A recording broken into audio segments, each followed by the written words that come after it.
Good morning, students. Welcome to my channel, Max Classes. Students, in this video, I am going to start a new chapter of class 11th. The chapter name is Principle of Mathematical Induction. You can find this chapter on page number 94 in NCERT book. Okay, it's our exercise 4.1 and we will solve a question number 1 and a question number 2 in this video. Okay, so students, first of all we must know what's the meaning of principle of mathematical induction. Mathematical induction का meaning क्या है, सबसे पहले हम ये समझने की कोशिश करेंगे. सो स्टूडेंट्स, सपोज मैथ्स में हमें कुछ स्टेटमेंट्स मिले होते हैं. ओके, कुछ स्टेटमेंट्स दिए होते हैं. सपोज हमारे पास एक स्टेटमेंट है 1 + 3 + 5 + 7 dash dash dash plus 2n - 1 is equals to n square. Okay, suppose we are given with a statement. एक मैथमेटिकल स्टेटमेंट है जो कि हमें मैथ्स में दिया हुआ है. ओके, कि सभी ऑड नंबर्स का जो सम होता है वो किसके बराबर होता है, n स्क्वायर के बराबर होता है. ओके, जैसे कि 1 + 3 + 5 + 7 अप टू 2n - 1 तक हमने ऑड नंबर्स का सम लिया तो वो किसके बराबर होगा, n स्क्वायर के बराबर होगा. अब हमें ये चेक करना है कि ये जो स्टेटमेंट हमें दिया हुआ है क्या ये सही है या फिर ये गलत है. ओके, तो हम इसका जजमेंट कैसे करेंगे, हम इसमें क्या करेंगे, n के डिफरेंट वैल्यूज पुट करेंगे. ओके, n के डिफरेंट वैल्यूज पुट करेंगे और हम चेक करेंगे कि LHS और RHS सेम आ रहा है या नहीं आ रहा है. Okay, whether LHS is equals to RHS और नॉट. ओके, सो हम क्या करेंगे, हमने इसमें n = 1 पुट किया. जब हम n = 1 पुट करेंगे तो हमारे पास में लास्ट टर्म क्या है, 2n - 1. Okay, 2n - 1. तो 2n - 1 में n = 1 पुट करेंगे. सो 2 - 1 हो जाएगा. ये 2 - 1 विल गेट 1. तो ये जो आपका LHS वाला पार्ट है, इन LHS when you put n = 1 you got 1. Okay, but in RHS यदि आपने RHS में n = 1 पुट किया है, पुट n = 1 इन RHS. ओके, n = 1 RHS में पुट किया तो आपके पास में RHS में क्या दिया हुआ है स्टूडेंट्स, n स्क्वायर दिया हुआ है. You are given with n square. n square that means 1 square. 1 square is what, 1. So यहाँ पे हमारे पास में LHS इज इक्वल्स टू क्या आ गया, RHS आ गया. दैट मीन्स स्टूडेंट्स ये जो स्टेटमेंट है हमारे पास में वो क्या है, n = 1 के लिए ट्रू है. ओके, n = 1 के लिए ये स्टेटमेंट आपका ट्रू है. बट यदि स्टूडेंट्स हमें और भी आगे वैल्यूज चेक करना है कि क्या पता ये वैल्यू, ये स्टेटमेंट n = 1 के लिए तो ट्रू है बट हो सकता है ये n = 5 के लिए ट्रू ना हो. ओके, तो ऐसे हम कितनी n की वैल्यूज पुट कर करके चेक करेंगे. तो इतना सारा तो हम इसे सॉल्व नहीं कर सकते कि n की हम डिफरेंट वैल्यूज पुट कर हर एक वैल्यू को पुट कर करके चेक करें कि ये स्टेटमेंट करेक्ट है या नहीं है. सो इसके लिए मैथमेटिशियंस ने प्रिंसिपल ऑफ मैथमेटिकल इंडक्शन बनाया. इसकी हेल्प से उन्होंने क्या किया कि हमें एक मैथमेटिकल स्टेटमेंट दिया है जो भी, उसे हम क्या करेंगे, मैथमेटिकल इंडक्शन की हेल्प से किस तरह सॉल्व करेंगे, उसे using principal of mathematical induction, PMI, principal of mathematical induction से हम किस तरीके से सॉल्व करेंगे. इसकी फर्स्ट स्टेप क्या है, स्टेप 1, कि हम इसे पहले चेक कर लेंगे n = 1 के लिए. ओके, कि जो भी आपको स्टेटमेंट दिया हुआ है वो n = 1 के लिए करेक्ट है या नहीं, ट्रू है या नहीं. ओके, n = 1 के लिए यदि ये ट्रू है तभी हम क्या करेंगे, नेक्स्ट स्टेप पे प्रोसीड करेंगे. ओके, सो यदि हमने जो भी स्टेटमेंट n = 1 के लिए ट्रू आया देन हम क्या करेंगे, स्टेप 2 पे जाएंगे. स्टेप 2 क्या है आपकी, इंडक्टिव स्टेप है. इंडक्टिव स्टेप बोलते हैं जनरली इसे, inductive step. Inductive step means कि यदि हमारा जो स्टेटमेंट है वो n = 1 के लिए ट्रू है तब हम उसे क्या मान लेंगे, हम मान लेंगे कि let that statement, okay, let the given statement is also true for n = k. okay, k is any natural number. यदि हमने n = 1 के लिए इसे प्रूफ कर दिया है कि इट इज ट्रू देन हम इंडक्टिव स्टेप लगाएंगे. एंड इंडक्टिव स्टेप क्या कहेगी आपकी, कि इंडक्टिव स्टेप में हमें पता चलेगा कि ये जो आपका गिवन स्टेटमेंट है उसे हमने क्या मान लिया है कि n इक्वल्स टू k के लिए ट्रू है। ओके, ये हमने मान लिया है, सपोज कर लिया है। ओके, देन हमारे स्टेप 3 क्या रहेगी? स्टेप 3 में हमें क्या करना रहेगा कि यदि वो n इक्वल्स टू k के लिए ट्रू है, ओके, जो कि हमने मान लिया है, तो ये क्या होगा? n equals to k plus 1 के लिए भी ट्रू होगा। ओके, तो ये हमें क्या करना पड़ेगा? प्रूफ करना पड़ेगा। ये हमें टू प्रूफ करना रहेगा। टू प्रूफ वाली स्टेप रहेगी कि if that particular given statement is true for n equals to k, okay, then we have to prove that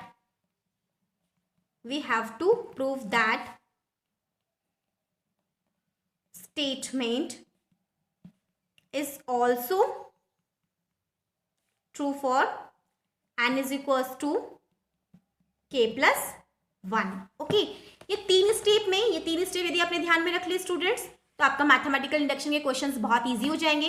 okay, सो हमें यदि हमें n इक्वल्स टू k के लिए जो गिवन स्टेटमेंट है यदि वो ट्रू है, तो हम क्या मान लेंगे? ये तो हमने मान लिया है। ओके, तो हम क्या करेंगे? इसे n equals to k plus 1 के लिए ट्रू प्रूफ करेंगे। ओके, कि यदि ये n इक्वल्स टू k के लिए ट्रू है, तो ये n equals to k plus 1 के लिए भी ट्रू होगा। ओके, अब ये तीनों स्टेप्स यदि हमारी हो जाती है complete, n equals to k plus 1 के लिए भी ये हम प्रूफ कर देते हैं, तो हम क्या बोलेंगे स्टेप 4 में कि by principle of mathematical induction the given statement is true. Okay, the given statement is true for all values of n is natural number where n belongs to natural number। okay, so this is the simple principle of mathematical induction। इसमें हमें students कुछ नहीं करना है, simply हमें क्या करना है? सबसे पहले n इक्वल्स टू 1 के लिए से चेक करना है कि ये ट्रू है कि नहीं स्टेटमेंट। फिर हमें इंडक्टिव स्टेप लानी है, दैट मीन्स हमें n इक्वल्स टू k के लिए से मान लेना है कि ये स्टेटमेंट हमें जो दिया हुआ है वो n is equals to k के लिए क्या है? ट्रू है।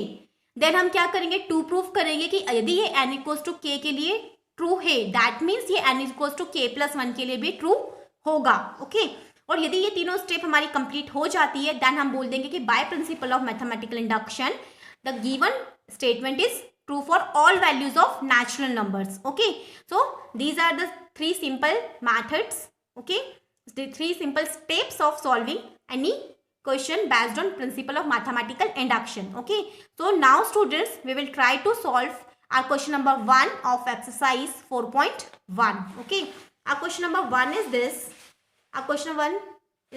1 plus 3 square plus 3 to the power n minus 1 is equals to 3 to the power n minus 1 upon 2। we have to prove this statement as true by the principle of mathematical induction for all values of n belongs to natural numbers। okay, यहाँ पे n क्या है? आपका natural number है, इसके लिए हमें ये प्रूफ करना है। सो स्टूडेंट्स हमें इसे किस तरीके से सॉल्व करेंगे देखिएगा। Our question is this 1 plus 3 square। okay, let the given statement p, okay, p of n बोल दिया, suppose p of n is equals to 1 plus 3 square plus dash dash dash plus 3 to the power n minus 1 is equals to 3 to the power n minus 1 upon 2। okay, now students put n is equals to 1, n is equals to 1 put करेंगे students. n is equals to 1 आपको कहाँ put करना है? इसके last step में। Okay, 3 to the power n minus 1 में। Okay, 3 to the n minus 1 क्या है? आपका LHS वाला पार्ट है, and LHS will put 3n minus 1। 3 to the power n की जगह पे आपने 1 पुट किया, तो 1 minus 1 विल गेट 0, और n की power 0 is what? 1। Okay, similarly RHS में भी सॉल्व कर लेते हैं हम। जब RHS में सॉल्व करेंगे तो हमारे पास में RHS में क्या दिया हुआ है?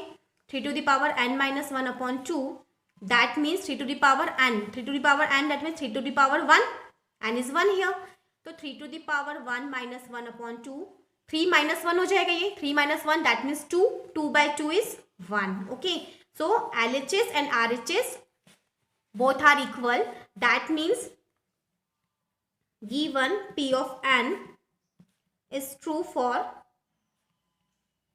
n is equals to 1। Okay, n is equals to 1 के लिए हमारा गिवन स्टेटमेंट प्रूफ हो गया, दैट मीन्स हमने क्या किया स्टूडेंट्स? फर्स्ट स्टेप कंप्लीट कर लिया है। Now students let the p of n is also true for p of k for n is equals to k. Okay, n is equals to k के लिए हमने क्या बोल दिया कि ये statement p n is equals to k के लिए भी क्या होगा, ट्रू होगा. This is our second step. Okay, this is our step second. Step 2 कि यदि n इक्वल्स टू 1 के लिए ट्रू था तो हमने बोल दिया कि ये n इक्वल्स टू k के लिए भी क्या होगा, ट्रू होगा. तो n is equals to k के लिए हमारा जो स्टेटमेंट है ये किस तरीके से हो जाएगा, n की जगह पे हम क्या पुट कर देंगे, k पुट कर देंगे.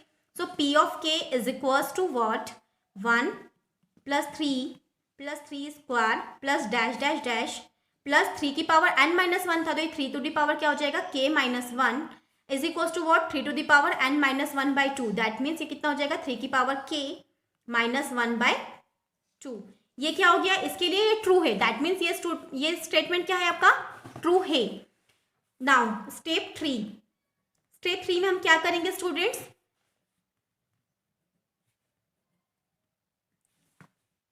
Suppose given statement is true for p of k. Okay, p of k true.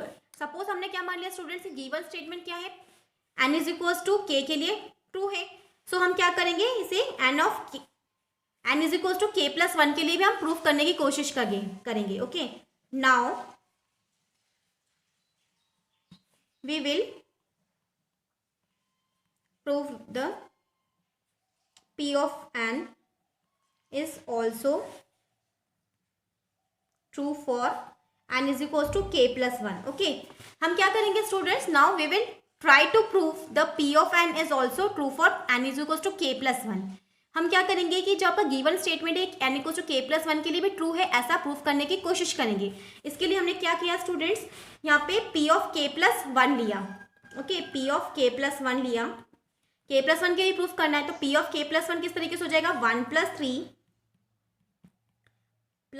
Square plus dash dash dash plus 3 to the power students यहाँ पे k था. ओके, k की जगह पे हम क्या रखेंगे, यहाँ पे k प्लस 1 रखेंगे क्योंकि हम इसे क्या कर रहे हैं, k प्लस 1 के लिए प्रूफ कर रहे हैं. तो ये क्या हो जाएगा, 3 to the power k plus 1 minus 1. ये माइनस 1 आपका क्वेश्चन में दिया हुआ था. ओके, 3 की power k plus 1 minus 1. Okay, so हमारा स्टेटमेंट किस तरीके से हो जाएगा students, will get here 1 plus 3 square plus dash dash dash plus 3 to the power 1 and minus 1 cancel out, will get 3 to the power k here. अब 3 to the power k तो मिल गया students, लेकिन इसके पहले की स्टेप क्या होगी, 3 की पावर k है यहाँ पे, 3 की पावर k के पहले की स्टेप क्या होगी, 3 की पावर k माइनस 1 स्टेप होगी. ओके, 3 की पावर k स्टेप है तो उसके पहले वाली स्टेप क्या होगी, k माइनस 1 पावर वाली होगी. जैसे ये 2 था तो 2 के पहले वाली कौन सी पावर वाली थी, 2 माइनस 1 वाली स्टेप थी. तो यदि ये k है तो ये स्टेप कौन सी होगी, 3 to the power k minus 1. Okay, so हम इसे किस तरीके से सॉल्व करेंगे, अब हमारे पास में ये स्टेटमेंट आ गया है. तो 1 plus 3 square plus 3 to the power k minus 1. Okay, ये इतना स्टेटमेंट जो है स्टूडेंट्स ये क्या है, इसे इक्वेशन नंबर 1 बोल दिया आपको सपोज. तो ये तो 1 प्लस 3 स्क्वायर प्लस 3 की पावर k माइनस 1, ये किसके बराबर था, 3 की पावर k माइनस 1 अपॉन 2 के बराबर था. तो हम इसे क्या लिख सकते हैं, 3 की power k minus 1 upon 2 plus 3 की power k from equation number 1. Equation number 1 की हेल्प से लिया हमने इसे. अब हम क्या करेंगे स्टूडेंट, सिंपली यहाँ पे एलसीएम ले लेंगे. It will become 3 to the power k minus 1 plus 2 into 3 की पावर k हो जाएगा. ये 2 एलसीएम में जाएगा इधर मल्टीप्लीकेशन में. ओके, सो क्या मिलेगा हमारे पास में यहाँ पे, हम दिस इज 3 की पावर k कॉमन ले लिया हमने. And here is 1 plus 2 and minus 1 is same here. Okay, so upon 2 3 to the power k, it 1 plus 2 plus 1 ये जगह 3 into 3 की पावर k minus 1 upon 2. इसे हम क्या बोल सकते हैं, 3 की पावर 1. तो जब बेस सेम होता है तो पावर्स क्या हो जाती है स्टूडेंट्स, ऐड हो जाती है. तो क्या हो गया, 3 की power k plus 1 minus 1 upon 2. ये मिल गया हमारे पास में. ओके स्टूडेंट्स, तो हमने क्या किया, p ऑफ k प्लस 1 को सॉल्व किया. और हमें पास में क्या मिल गया, 3 की पावर k प्लस 1 माइनस 1/2 मिल गया। दैट मीन्स ये क्या हो गया, ये जो स्टेटमेंट हमें दिया हुआ था ये k प्लस 1 के लिए भी ट्रू हो गया। कैसे ट्रू हो गया, देखो स्टूडेंट्स क्वेश्चन नंबर 1 को देखना, जब यहाँ पे 1 + 3 + 3 स्क्वायर अप टू 3 की पावर k माइनस 1 था, तो ये किसके बराबर था, 3 की पावर k माइनस 1/2 के बराबर था। ओके लेकिन यदि मैं यहाँ पे k की जगह पे k प्लस 1 कर देती हूँ, ओके सपोज k प्लस 1 कर दिया यहाँ पे, तो यहाँ पे पावर भी ये कितनी हो जाएगी, k प्लस 1 हो जाएगी। तो ये भी कितना हो गया, 3 की पावर k प्लस 1 माइनस 1/2 हो जाना चाहिए, जो कि हमें सॉल्व करने पर मिला है यहाँ पे 3 की power k plus 1 minus 1/2। Okay so what we have got finally, p of k plus 1 is equals to 1 plus 3 plus 3 square plus dash dash dash plus 3 की power k plus 1 minus 1 is equals to how much, 3 की power k plus 1 minus 1/2. Okay, so students finally we have got this statement. That means ये क्या हो गया, हमारा जो given statement था k plus 1 के लिए भी प्रूफ हो गया कि k प्लस 1 के लिए भी ये स्टेटमेंट क्या है, ट्रू है। Okay so given statement is also true for n is equals to k plus 1। So by principle of mathematical induction the given statement is true for all values of n where n belongs to natural number. Okay, so students यहाँ हमारा question complete होता है। एक बार मैं आपको shortly revise करवा देती हूँ। सबसे पहले हमने n इज इक्वल्स टू 1 के लिए चेक किया कि गिवन स्टेटमेंट फर्स्ट स्टेप में कि ये n इक्वल्स टू 1 के लिए ट्रू है या नहीं। यहाँ पे हमारा LHS और RHS सेम आया, इक्वल आया, दैट मीन्स ये n इक्वल्स टू 1 के लिए ट्रू था। सेकेंड स्टेप में हमने n इक्वल्स टू k के लिए हमने मान लिया कि this statement is true for n equals to k। Simply हमने क्या किया इसके लिए कि n की जगह पे k पुट कर दिया। ओके और जब n equals to k put कर दिया तो ये स्टेटमेंट हमारा ट्रू हो गया, इसे हमने क्वेश्चन नंबर 1 बोल दिया। स्टेप 3 में हमने क्या किया स्टूडेंट्स, सिंपली हमने जब ये n इक्वल्स टू k के लिए ट्रू था तो हम इसने n equals to k plus 1 के लिए प्रूफ किया। ओके कैसे प्रूफ किया कि हमने n इक्वल्स टू क्या रख दिया, यहाँ पे k की जगह पे क्या रख दिया, k प्लस 1 रख दिया। अब यहाँ पे हम k की जगह पे हर जगह जहाँ पे भी k है वहाँ पे k प्लस 1 रखेंगे, तो हमें किस तरीके का स्टेटमेंट मिलेगा, इस तरीके का LHS पार्ट मिलेगा। ओके LHS पार्ट मिल गया। अब आपको RHS पार्ट खुद प्रूफ करना है लाके। ओके जब हमारे पास में k प्लस 1 रख दिया तो हमने तो सिंपली इस तरीके से सॉल्व किया। यहाँ पे क्वेश्चन नंबर 1 पुट किया, सिंपल मैथमेटिकल ऑपरेशन अप्लाई किए और फाइनली हमें क्या मिल गया, हमारा सॉल्यूशन मिल गया जो कि इस तरीके से था। ओके सो स्टूडेंट्स क्योंकि वीडियो बहुत लेंदी हो गया है, सो मैं क्वेश्चन नंबर 2 अपने नेक्स्ट वीडियो में लेके आऊँगी। So stay connected for the new questions of the same chapter, and if you like my video please like it and share it with your friends and subscribe my channel. Thank you very much.